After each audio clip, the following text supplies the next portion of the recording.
Хайырлы кеш, дүшәмбе көннең мөһим яңалыклары белән эфирда Татарстан хәбәрләре программасы, студияда Фәнис Камал эшли, хәзер булачак темалар турында. Казанда кайбер вакциналарга кытлык. Юк, вакцина ИПВ дигән, полиомиелит по-другому. Менә шул вакцинасыз алмыйлар бар садикка. Прививкаларны ни өчен ясатып булмый? Бу сорауга җавапны Фәрүзә Мәҗитова эзләде. Төзәлмәслек яра. Бу бик кирәкле очрашу. Моның турында кешеләр белсен өчен. Бүген Казан Федераль университеты студентлары Бесланда оештырылган теракт шаһитләре белән очрашты. Тулырак Рүзәл Шарипов. ТНВ каналы 7 юл шатында дигән өр яңа сериалны төшереп бетерде. Актерлар бирелеп уйныйлар, бөтен эмоцияларын күрсәтеп. Кеше заправкадан атып безне карап торадыр. Сериалның үзенчәлеге һәм кайчан эфирга чыгачагы хакында. Инзилә Хусейнова. Бүгеннән республикада гриппка каршы прививка ясый башладылар. Иртән күчмә пунктлар Казанның авиатөзелеш, Яшьлек, Кәҗә бистәсе, Тукай мәйданы, Җиңү проспекты һәм Именлек метро станцияләре тукталышларында ачылды. Узган атнада Татарстанга 781 мең дозада сәви грипп һәм Ультрикс квадри препаратлары кайтартылган һәм барлык шәһәр районнарга җибәрелгән. Безнең республикада грипп тарала башлады инде. Узган атнада ул 2 кешедә табыла. Быел табиблар гриппның нинди штаммына әзер торырга кирәк, ни өчен хәзер ковидтан прививка кадатып булмый дигән фикерләр Олея Харидинова материалында. Тәскирә Хәбибуллинаның тиздән туган көне 74 яшемне тутырам ди. Өлкән яшьтәге ханым сәламәтлегенә зур игътибар бирә икән. Тиешле прививкаларны шул исәптән гриппка каршысында вакытында ясатып тора. Мин яшьтә түгел инде, авырып китсәм, Алла сакласын. Улым ясата, иремне җибәрәм куып. Прививкадан соң җиткерү дә юк, төшкерү дә юк, бернән дә бер нәрсә юк, Аллага шөкер. Бер сәгать дигәндә Кәҗә бистәсе метро станциясе янында 30 кеше гриппка каршы прививка кадатты. Көн дәвамында бер мобиль пунктка уртача 150 пациент килә диләр. Грипптан ясаткан вакытта без авырмыйбыз, авырсак та җиңел формада үтеп китә. Менә былтыр ясатмый калдык. Ничектер авырып калдык та ясамый калдык. Авырыздырдык. Чилемескә кирәк барыбер, шу грипптан сакланырга кирәк дип уйлап калам. Гриппка каршы прививканы Казан метросының 6 тукталышы янында ясатып була. Республикага 781 мең дозада вакцина кайтарылган инде. Алар Россиядә җитештерелгән Совигрипп һәм Ультрикс квадри. Единственное противопоказание — аллергия на куриный белок. Тавык аксымына аллергия бар икән, гриппка каршы прививканы ясатырга ярамый. Шул ук вакытта башка вируслы авыру белән чирлисез икән, вакцина алуны кичектереп торырга кирәк.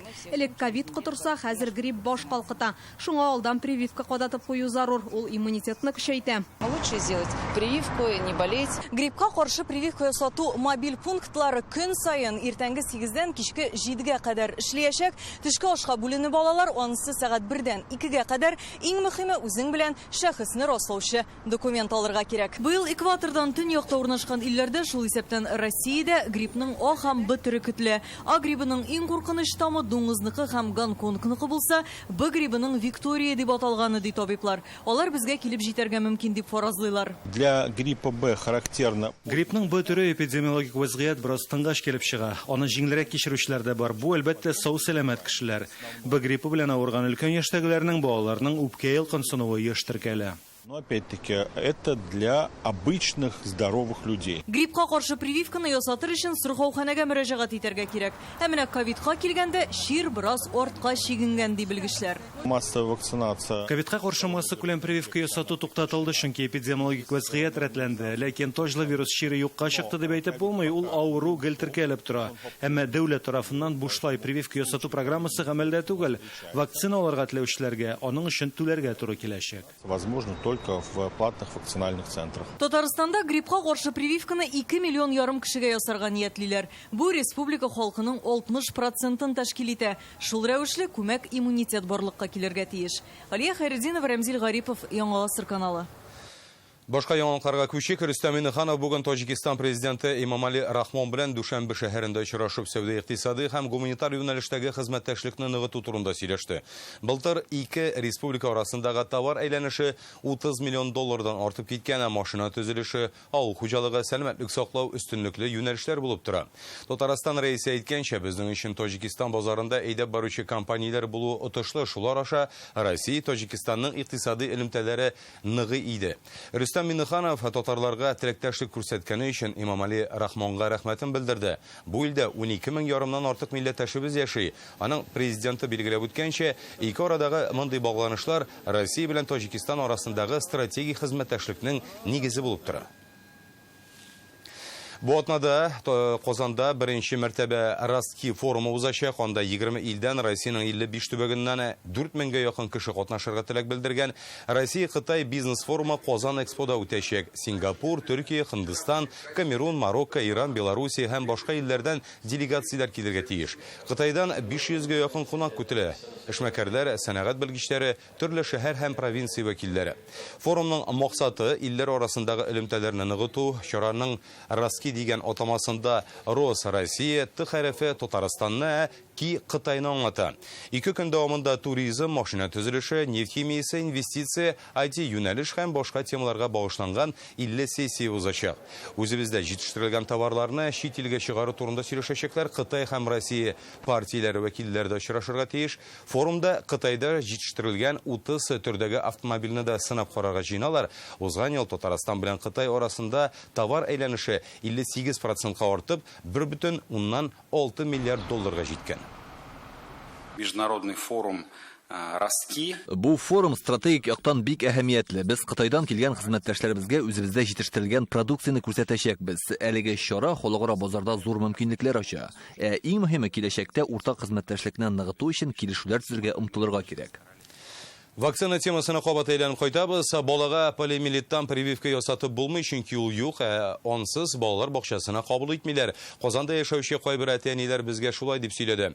Алар шулай хәзер Татарстанда кызамык, паротит, кызылчадан 3 компонентлы вакцина юк ди. Башкаладагы медицина клиникаларында да кайбер прививкаларны түләп тә ясатып булмау ачыкланды. Гәрчә хәзер ил буенча балаларның йогышлы авырулары артып торса да. Бу нинди хәл? Үзебездә тиешле күләмдә җитештерелмиме? Аны ясатучылар кинәт артканмы? Әллә чит ил оешмалары безнең илдән киткәч кытлы хасил булганмы? Бу сорауларга җавапны Фәрүзә Мәҗитов эзләде.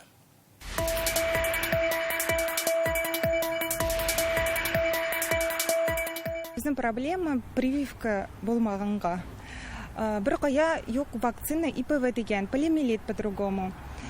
Менә шул вакцинасыз алмыйлар бер садикка. Гөлназ Фәхретдинова 3 яшь тулып килүче улы Миранга полиомиелиттан вакцина кадата алмый. 2 тапкыр ясаткан булалар, өченчесенең вакыты җиткән. Бүген сырхауханәгә табибка язылган була, тик юк дип кире бурганнар.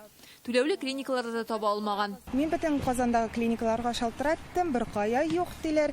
Безгә предлагает каплях. Бүген ачыкланганча полиомиелиттан вакцина укол белән генә юк икән. Авызга тамыза торганы бар. Тик Гөлназ аны ясатырга теләми. Янәсе ул вакцинадан соң бала 60 көн дәвамында йогышлы булып санала.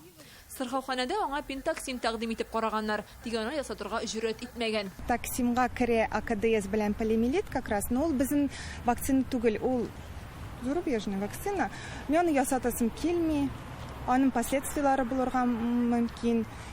Шуңа күрә көтәбез. Дәүләт сырхауханәләрендә аңлатуларынча, полиомиелиттан айрым вакцинаны хәзер алар кайтартмыйлар. Аның урынына Пентаксим ясыйлар. Пентаксим составында полиомиелиттан да саклый торган компонент бар. Ул берничә йогышлы авыруга, шул исәптән дифтерия, столбняк, коклюш, ягъни бума ютәлгә каршы ясатыла. Сәламәтлек саклау министрлыгында Гөлназ Фәхретдиновага нәкъ менә шунысын ясатырга киңәш итәләр. Янәсе ул 4 авырудан саклый. В соответствии с графиком. Прививкалар календаре буенча куелган таләпләр бар. Балаларга полиомиелиттан прививканы 3 тапкыр Пентаксим белән ясыйбыз. Ул хәзер барлык сырхауханәдә дә бар. Полиомиелитны айрым гына бар, тик тиешле авырлыкта булмаган һәм вакытыннан алда туган балаларга гына ясыйбыз. Министрлыкта әйтүләренчә, хәзер Татарстанда 3 компонентлы вакцина, кызамык, паротит, кызылчадан препарат юк. Аны хәзер хәтта түләп тә ясатып булмый. От паротита тоже нету. От кори тоже закончилось. Бүген без Казандагы дистәгә якын медицина клиникасыннан белештек һәм чыннан да кайбер вакциналарга кытлык барлыгына инандык. Әйтик, паратиттан бір ай шамасы элек беткән. Үзебезнеке дә чит илдән кайтарылганы да юк диләр. В поликлиниках точно нет, безгә әйттеләр. Коклюштан еще как-то калган дип сөйләделәр, а паратиттан юк. Министрлыкта әйтүләренчә, республика 3 компонентлы вакцинаны беренче квартал өчен генә алган. Апрельдән хәзергәнчә кайтарылмаган. Янәсе Россиянең сәламәтлек саклау министрлыгы дәүләт контрактына шундый вакыт билгели. Ул октябрь-ноябрь айларында гына кайтыр дип фаразлыйлар. В случаях, если есть очаг инфекции, Әгәр балага кызамык эләктерү куркынышы яны икән, без аңа кызамыктан гына айрым прививка ясыйбыз. Анысы бар, ә менә 3 компонентлысы юк. Анысын көтәргә туры килә. всем остальным, то есть они ждут, они в листе ожидания. Әмінә коклюштан вакцина кытлыгы юк. Табиблар әтиәниләргә прививканы вакытында ясатырга киңәш итә. Чөнки пандемиядан соң маскаларны салгач, аның белән авыручылар арткан. Коклюш иң куркыныч булган яшь, иң куркыныч булган чак, ул менә беренче яше баланың. Коклюш инфекциясының төп профилактика юлы, төп профилактика чарасы ул вакцина куйдыру. Вакцинаны 3 айдан башлап куя башлыйлар бәләкәй балаларга. Шуңа күрә бу вакцинация ул тиеш нәрсә, кирәк нәрсә, анадан куркырга кирәк түгел, ул балаларны бәләкәй баланы коклюштан саклый. Татарстанның сәламәтлек саклау министрлыгында кытлык юк диләр. Тик әтиәниләр барыбер үзләре теләгән препаратны табып ясата алмый. Шул ук вакытта аларның ни өчен булмавы һәм 2 квартал дәвамында кайтарылмавы да сорау булып кала. Фәрүзә Мәҗитова, Ләйсән Сәитова, Яңа Гасыр каналы. Узан якшәмбе 3 сентябрьдә террорчылыкка каршы көрәштә бердәмлек көнен билгеләп үттеләр. Бүген Казан федераль университеты студентлары Бесландагы терактны үз башыннан кичергән кешеләр белән очрашты. Атсамас Салагов белән Атсамас Мисиков 2004 елның 1 сентябрендә 1 сыйныфка укырга кергән була. Меңләгән кеше белән бергә террорчылар кулына эләгәләр. 3 көн дәвам иткән әлеге фаҗигада 334 кеше үтерелә. Аларның күбесе балалар. 19 ел узса да коточкыч вакыйга яралары исәннәрнең күңелендә әле дә сыхрый. Егетләр белән Рүзәл Шарипов оралашты. В тот момент сразу ребенка не стало, потому что мировоззрение сразу меняется. Атсамас Салаговка 26 яшь, 2004 елның сентябрендә дистәләгән дусты белән Бесланның 1 мәктәбенә тантаналы линейкага килә. Һәм террорчылар кулына эләгә. 3 көн буе алар белем көненә килгән меңләгән укучы, ата-ана һәм мөгаллимнәрне ябып тоталар. 7 яшьлек Атсамас да мәктәпкә әти-әнисе белән килгән була. Әнисе каты яралана, әтисенең гомере баласының күз алдында үзлә. На третий день, прямо перед началом штурма, терактның 3-нче көнендә без әни белән мәктәпнең спорт залында идек. Һәм өстебездә скотчка гына әйләнеп торган шартлаткыч әкренләп ычкына башлады. Әни, әйдә ятыйк дигәч идәнгә яттык. Нәкъ менә шул вакытта бомба шартлады. Әни кушуы буенча мин диварда барлыкка килгән ярыктан чыгып чаптым һәм мине бик тиз коткардылар. Аннары яраланган әнине дә чыгардылар. С мамой я вот так оглядываюсь назад, все лежат пока, то ли без сознания были, то ли что. Теракт вакытында ниләр кичергәннәре турында бүген Атсамас Салагов иптәше Атсамас Мисиков белән КФУ студентларына сөйләде. Ул да фаҗига көнне 1 класска барган. Гаиләсе исән кала, безне улы йөрәкле укытучылар коткарды диләр. Чөнки балаларны гәүдәләр белән каплап, уттан саклап калучылар да булган. Наверное, они стараются жить больше по совести. Без фаҗигада һәлак булганнар өчен дә яшибез кебек, мондый авырлыкларны кичергән кешеләр гомумән гадел булуы белән аерылып тора. Башкаларга ярдәм итәргә омтылалар. Шушы кешелеклек сыйфатларын очрашларда яшь буынга да җиткерергә тырышабыз. И в свое время им была оказана такая же помощь. Хукук сакчылары мәктәп эчендә калучыларны 3-нче көнне бинада берничә шартлау яңгырагач азат итә. Террорчыларга һөҗүм ясыйлар. Яраланган, һәлак булганнарны чыгарырга җирле халыкта ярдәм итә. Беслан фаҗигасында 334 кеше һәлак булган. Шуның 186-сы балалар, 700-дән артык кеше инвалид кала. Күбесе укытучы, полиция хезмәткәрләре була. Террорчылыкка каршы туру өчен иҗтимагый оешмалар мондый очрашуларны елда үткәрә, әмма Беслан фаҗигасы шаһитларының Татарстанга 1-нче тапкыр килүләре. Алар белән елда сентябрьдә фаҗига корбаннарын бөтен ил искә ала.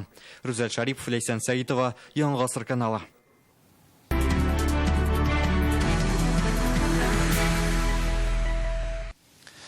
Хәзер тапшыруның без бергә дип аталган махсус сәхифәсе, онда без СВО зонасында эшләүче журналистларның репортажлары турында сөйлибез. Донбасста яшәүче халыкның тормыш шартларын һәм аларга нинди сынаулар белән очрашырга туры килүен дә күрсәтәбез. Бүген игътибарыгызга Известия каналына хезмәттәшебез репортажын бәян итәрбез. Хәрби корреспондент Донецкида эшли. Украина кораллы көчләре шәһәрнең Ясиноватский һәм Петровский районнарына һөҗүм иткән кадрлардан күренгәнчә, ракета шәхси йортларга төшә. Өйләрнең диварлары җимерелә, тәрәзәләр дә коела. Нәтиҗәдә 5 кеше зыян күргән, шулай ук снарядлар балалар бакчасы янына туры килә. Бинаның тәрәзә пыялалары да коела. Махсус хәрби операция зонасында Донбасс халкын яклау өчен көрәш дәвам итә, чөнки без үзебезнекеләрне ташламыйбыз. Исегезгә төшерәбез, Донбасс халкына ярдәм итәргә теләүчеләр контракт буенча хезмәткә языла ала, килешү 1 елга һәм аннан да күбрәк вакытка төзелә. Контракт нигезендә хезмәт итүчеләргә гаиләләренә акчалата түләү каралган, туры урыны буенча хәрби комиссариатка мөрәҗәгать итәргә мөмкин. Экранда күрсәтелгән бердәм телефон номерына шалтыратып һәм Герой Татарстана дигән сайттан да мәгълүмат алып була. Татарстанның юл фонды зур йөк машиналарын йөртүчеләргә салынган штрафлар хисабына тулыланырга мөмкин. Республиканың дәүләт советына кертелгән яңа закон проекты турында Реальное время интернет газетасыннан укый аласыз. Әлмәттә урып җыю соңара быел биредә язгы будайны сентябрь аенда гына җыеп алганнары башкарма комитетта узган киңәшмәдә район башлыгы Тимур Нугманов авыл хуҗалыгы идарәсе җитәкчелегеннән бу хәлне аңлатуларын сорады. Эшне соң тәмамлауның төп сәбәбе язгы кырау белән бәйлиләр. Туфракта -10-га кадәр кырау төшеп, уҗымнар иши. 1000 гектар мәйданда бөртеклеләрне кабат чәчәргә туры килгән. Хәзерге вакытта язгы игеннең төп өлеше җыеп алынган, 7000 гектарда соңрак утыртылган техник культураларына суктырасы бар. Урак озаккарак сузылганга күрә, көзге чәчүгә дә соңрак чыгалар. Тимур Нугманов авыл хуҗалыгы идарәсе җитәкчесенә төп эшне 2 атна эчендә төгәлләү бурычында куйды.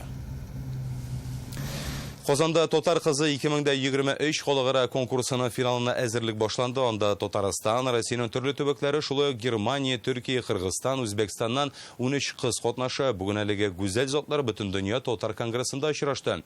Остаханәләрдә нәфис сүз һәм актерлык дәресләрендә катнаштылар. Бу проект телебезгә, мәдәниятебезгә игътибарны арттыру, татар кызларының милли йөзен саклап калу максатыннан оештырыла. Пандемия чорында булган чикләүләр сәбәпле халыкара конкурсның финалы 3 ел үткәрелмәде. Быел Үзбәкстанның Ташкент шәһәрендә узачак. Казандагы әзерлекне исә Лияна Бахтиева күреп кайтты. Еракка үзеңә генә әйтмә, еракка. Миңа карап, нигә төшәмәй карыйсың? Фотоларга бакма. Назлыгүл Минхаҗева Германиядән килгән. Татарстанда туып үскән бу кыз 2017 елда чит илгә укырга китә һәм шунда кала. Назлыгүл үз халкы тарихын ватанынан еракта таныту һәм андагы татарларны берләштерү максаты белән янып яши. Һәр вакытта мөмкинлек чыккан дәвердә мин үземнең каян килгәнемне һәм үземнең тарихымны бик теләп сөйлим. Һәм читтән килгән башка кешеләр бик кызыксынып тыңлый, чөнки алар Россиянең шуның хәтлек төрле кырлы һәм төрле милләтле икәнен белмиләр күп чиракта. Финалга чыккан бердән-бер Татарстан кызы Бойлар сабасыннан Айгөл Кыддусова татар кызы 2021 конкурсының гран-при иясе. Пандемия чорында булган чикләүләр сәбәпле бәйгенең халыкара этабы кичектерелеп торды. Айгөл бу бәйрәмне зарыгып көткән. Без инде моны бик озак көттек. 2 ел дәвамында әзерләндек. Инде безгә кайчан була соң проект дигән сорауларга да инде нәрсә җавап бирергә дә белмидек. Үзебез күңелебез белән һәр кыз тели иде бу проектның тәмамлануын. Мин шатман, әлеге проект инде җиңү. 3 елдан соң кабат очраштык. Алар үзгәреп килгәннәр. Гомумән яхшы якка үзгәреш аларда. Һәм аларга мин менә бүген сокланып карадым. Һәр берсендә аларның инде мин татар кызы, мин татар анасы булырга әзер дигән матур бер билге аларның йөзләрендә чагылыш таба. Халыкара конкурста катнашучы кызларның 27 яшькә кадәрге кияүгә чыкмаган һәм татар телен яхшы белгән булулары шарт. Туйга каз һәм казларны мәшәкать киендерә алып киләләр. Әле җанлы казларны киендерә алып бирә кызык. Татар кызы проектының асылы да шул милләтебезнең зауыклы хатын-кызларын тәрбияләү. Төрле остаханәләр, киенү үрнәге, нәфис сүз, әдәп-әхлак дәресләре ярдәмендә гүзәлләрне үз халкына затлы шәхесләре итеп формалаштыру.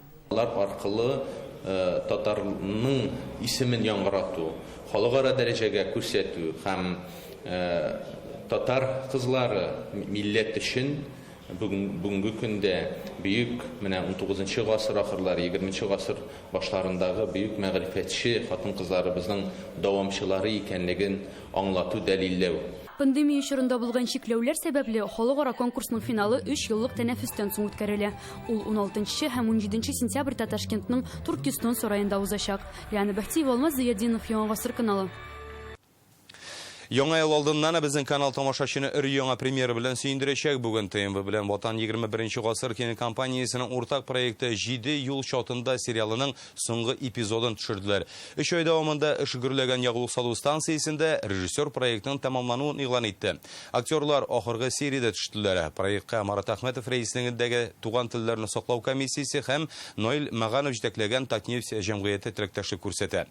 Яңа сериалның төп үзенчәлеге, яңа исеме һәм премьерның кайчан тәкъдим ителәчәге хакында Инзилә Хөсәйнова. Серия 14, сцена 2, дубль 1.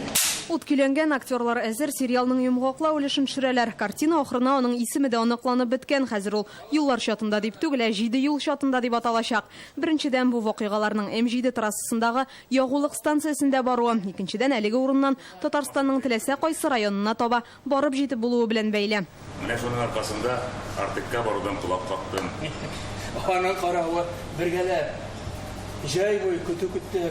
Яңа рольләр һәрберебезне үзгәртте дип проектта катнашучылар. Әйтик, Шайлин сериалда үз бизнесы булган кырыс, таләпчән хатын-кызны уйнаган. Рольгә шул кадәр кирип киттем ки, хәтта шушы 3 айда үз эшемне ачтым ди. Үземне мөлаем, нәфис, назлы итеп тоя идем.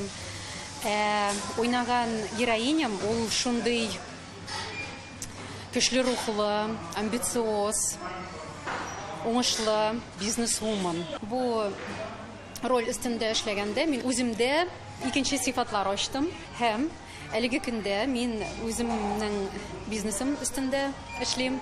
Вакыйгалар барган ягулык станциясе гадәттәге режимында эшләгән. Кино төшерү өчен эшне туктатып тормаганнар. Бензин салырга керүчеләр арасында сериалда төшәргә теләүчеләр күп була. Чит төбәкләрдә яшәүчеләр дә узып барышлый тарихка кереп калган. Яшьләргә бик кызык булды, потому что хәзер бит инде вакыты шундый, замана шундый.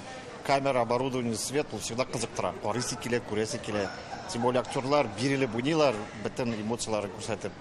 Кеше заправкадан атып безне карап торадыр. Фильмны ТНВның Ватан 21 гасыр кинокомпаниясе төшерә. Проектка Марат Әхмәтов рәислегендәге туган телләрне саклау комиссиясе һәм Ноэль Маганов җитәкләгән Татнефть җәмгыяте теләктәшлек күрсәтә. Бу инде 3нче уртак проект. Хотелось бы сказать огромную благодарность прежде всего руководству ПАО Татнефть в лице Маганова Ноэля Рифатовича. Татнефть җәмгыяте җитәкчесе Ноэль Маганов һәм Татарстан рәисе каршындагы туган телләрне саклау комиссиясе рәисе Марат Әхмәтовка рәхмәт белдерәм. Безнең тамашачы үзебезнең сериалларны яратып кабул итә һәм аларга ихтыяҗ да зур. Производство, они очень востребованы и пользуются большой популярностью среди наших телезрителей республиканских. Сериал шул татар мөхитендә бара. Бар катнашкан кешеләр монда татарлар. Татарча мөнәсәбәтләр, татарча үзебезчә. Шунда инде гырыф-гадәтләр дә бар монда. Чөнки монда төрле буын кешеләре.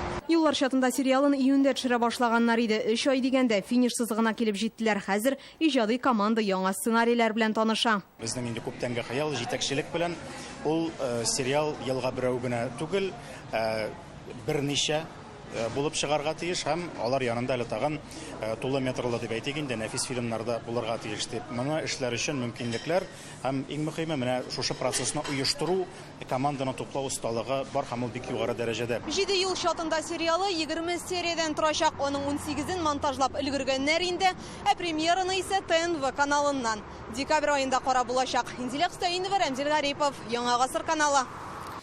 Дүшәмбе хәбәрләре шундый булды. Хәзер һава торышы фаразы. Бүген аның белән Айрат Шамс таныштырыр. Сау сәламәт булыгыз.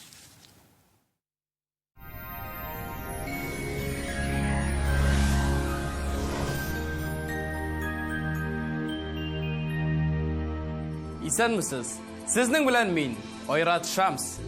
Бары тик сентябрь азагына кадәр Данил Мастердан үзегез теләгән корпус җиһазына 10% ташлама белән заказ бирегез. Яңа, сезнең размерлар белән эшләнгән кухня яки шкаф купе турында хыялланасыз икән, иртәгәгә калдырмагыз. Бүген үк шалтыратыгыз. Казандагы телефон 2-167-166. Татарстанда атна башында җылы булачак. Әмма болытлар куера. Урыны белән бераз яңгыр явачак. Хәзер тулырак. Яндекс һава торышы сервисы мәгълүматлары буенча Бөгелмә, Баулы һәм Азнакайда аязучан болытлы. Бераз яңгыр явачак. Төнлә 10 градуска кадәр, көндез 22 градуска кадәр җылы көтелә. Түбән Кама, Шаллы һәм Алабугада көндез болытлы һәм явым төшемсез. Кич белән исә бераз яңгыр көтелә. Төнлә һава 11 градуска кадәр җылыначак, көндез 23 градуска кадәр. Әгерҗе, Менделеевск һәм Актанышта шулай ук бераз яңгыр фаразлыйлар. Төнлә 11, көндез 22 градус җылы. Арча, Кукмара һәм Балтачта болытлы, әмма явым төшемсез. Төнлә 9 градус җылы, көндез 23. Болгар, Шүпрәле һәм Буада болытлы, явым төшем булуы мөмкин. Төнлә 13 градус, көндез 21 градус җылы. Әлмәт, Чистай һәм Мамадыш шәһәрләрендә шулай ук явым төшем кичкә көтелә. Төнлә 10, көндез 23 градус җылы. Казанда сишәмбе көнне җылы, аязучан болытлы, иртән урыны белән яңгыр явачак. Температура төнлә 15 градуска кадәр, көндез 22 градуска кадәр җылы. Җил көньяк көнбатыштан уртача тизлектә. Атмосфера басымы нормадан бераз югарырак, 757 мм. Дымлылык якынча 67%. Магнит кыры тыныч. Әлегә менә шулар. Сау булыгыз.